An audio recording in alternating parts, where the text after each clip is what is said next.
Ayo, chaka chokutipa shamani. Chaka chokutipa.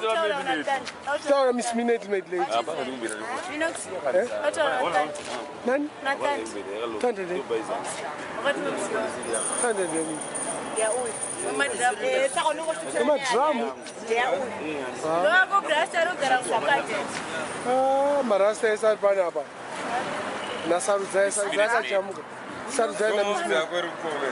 Ngava komi avo Ontura kwisa wabiwa. Magalivo mama. Mbuyayi mama mbuyayi. Mavedu vasika.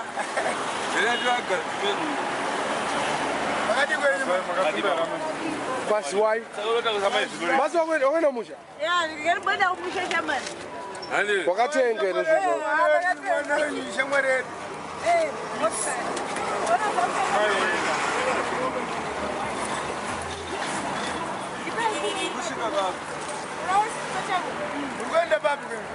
Mugenda babi ndo maraini kwedu ka. Kwana 90 ka. Kuchinoyi titwe mangoma. Saka vanenge vachitengesa Minute Maid. Amberi babi. Mugenda maraini? Munai? Handei.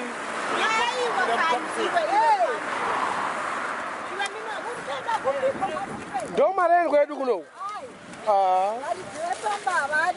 Ayo hatisvike. Kungakubatsira ichi. Ndandoti mwana wangu akombwa munda ayata vanondiziva shamwari. Aizodisekura murasta unomhanyiswa. Minute Maid lady. Namai vake. Babolensi. Ani? Babolensi. Okay. Noze.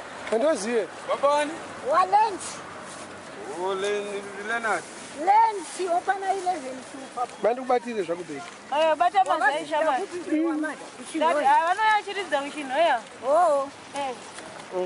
Achiridzira shweps. Oh. Saka vanondora ndakambira pazvakapinda. Wakati watata dipenda kuba kwasekuru. Anombokugetsera kuba kwasekuru chiri balance keni. Iyo ndiri balance. Wofamba muzvitora foto. Taziva kuti hazviitwe zvekuningira. Toda kutora futi nemiwo futi. That's it, baby. Yes, sir. One eye. Better.